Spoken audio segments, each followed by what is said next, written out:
नमस्ते दर्शकों, मैं डॉक्टर कपिल चक्रवर्ती खुशलोक हॉस्पिटल में गैस्ट्रो सर्जन हूँ। तो आज हम दोबारा मिल रहे हैं सर्वेश जी से, और सर्वेश जी का हम पहले भी एक इंटरव्यू कर चुके हैं।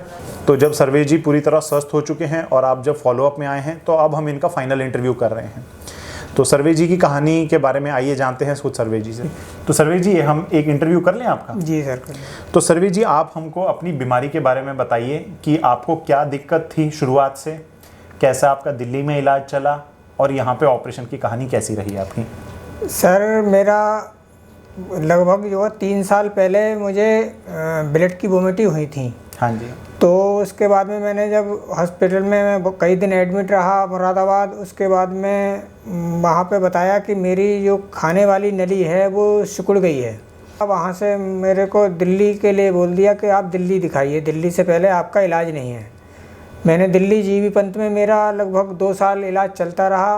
मेरे जो है वो बैलून से डायलिटेशन करते थे, और उसके बाद में जो है मैं लगभग 10-12 दिन खाना खा पाता था। उसके बाद में खाना मेरा बंद हो जाता था, धीरे धीरे लिक्विड डाइट पे आ जाता था। मेरी दिल्ली में 27 बार इंडोस्कोपी हो गई और 14 बार बैलून से डायलिटेशन हो गया मेरा। अच्छा, तो आपका ये सरकारी हॉस्पिटल में हो रहा था? जी, सरकारी हॉस्पिटल में हो रहा था। कुछ मैं उठा रहा था, कुछ हॉस्पिटल वालों की तरफ से था। बैलून मेरे को लाना पड़ता था, मतलब वहाँ पे बहुत ज़्यादा दिक्कत होती थी। मैंने संपर्क किया और उसके बाद में मुझे ऑपरेशन की सलाह दी गई।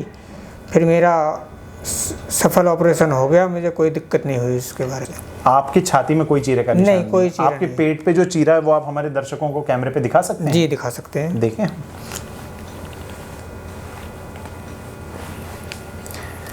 तो दर्शकों, ये है करीब 5 से 6 सेंटीमीटर का इनको पेट पे चीरा लगा है। तो सर्वेश जी का जो ऑपरेशन हुआ है, इनकी आहार नली जो कि छाती से होकर गले से होती हुई छाती से होती हुई पेट तक गुजरती है, वहाँ पर इनको दिक्कत थी। तो इनके छाती का जो हिस्सा है ऑपरेशन का, वो पूर्ण रूप से दूरबीन विधि द्वारा किया गया, जिसमें कि खराब खाने की नली को काट करके निकाल दिया गया। और वो नली को निकालने के लिए जो है पेट पर एक 5 सेंटीमीटर का छोटा चीरा लगाया गया। पेट में जो थैली होती है, जिसे हम पेट की थैली कहते हैं, उस थैली से नई खाने की नली बनाई गई और उस नली को दोबारा दूरबीन विधि द्वारा छाती में ले जा करके गले में इनके जोड़ बनाया गया है। ये जो समस्या थी खाने वाली, अब वो दूर हो गई है और मैं अब पूरी तरह से स्वस्थ हूँ और खाना आसानी से खा सकता हूँ, बिल्कुल कोई दिक्कत नहीं है। पहले मैं खाना खा ही नहीं पाता था, मेरे मतलब गले से उतर के खाना अटका ही रहता था, जब तक मतलब मुझको जो है उसको मतलब उल्टी करनी पड़ती थी उसके लिए। तो अब आपको ऑपरेशन हुए कितने दिन हो गए हैं आपके? मेरे 4 महीने हो गए ऑपरेशन हुए। तो अस्पताल में कितने दिन भर्ती रहे आप? लगभग मैं 18 दिन रहा अस्पताल में भर्ती। तो आपका ये बड़ा मेजर ऑपरेशन रहा, इसके 18 दिन बाद आपकी छुट्टी हुई? जी, 18 दिन। और अब आप बिल्कुल स्वस्थ हैं? मैं बिल्कुल सही हूँ, खाना मतलब मुँह से खा सकता हूँ और आसानी से मतलब खा सकता हूँ, किसी तरह की परेशानी नहीं है। अब कोई दूरबीन द्वारा या एंडोस्कोपी बलून डायलिटेशन की तो कोई जरूरत नहीं पड़ती? कोई दिक्कत नहीं है। मेरी इंडोस्कोपी दोबारा की गई अभी 4 दिन पहले, तो उसमें सब चीज़ नॉर्मल है, कोई परेशानी नहीं है मुझे खाने वाली। तो आप दर्शकों को क्या कहना चाहेंगे कि दूरबीन वाले बड़े ऑपरेशन भी सफल होते हैं? बड़े ऑपरेशन आसानी से सफल हो जाते हैं, और जो है मतलब केवल अपने मन में विश्वास होना चाहिए। मैंने विश्वास किया और विश्वास से ही जो है मेरे को दिल्ली में डॉक्टर ने किसी ने गारंटी नहीं ली मेरी कि मतलब जो है हम ऑपरेशन कर देंगे। कोई 50% चांस बताता था ऑपरेशन सफल होने के लिए, कोई 55% चांस बताते थे। तो दर्शकों, ये थी कहानी सर्वेश जी की, जो कि अपने आप में एक कवि हैं। ये बात खुलकर सामने कहते नहीं है, लेकिन हम इनकी कविता भी अभी सुनेंगे।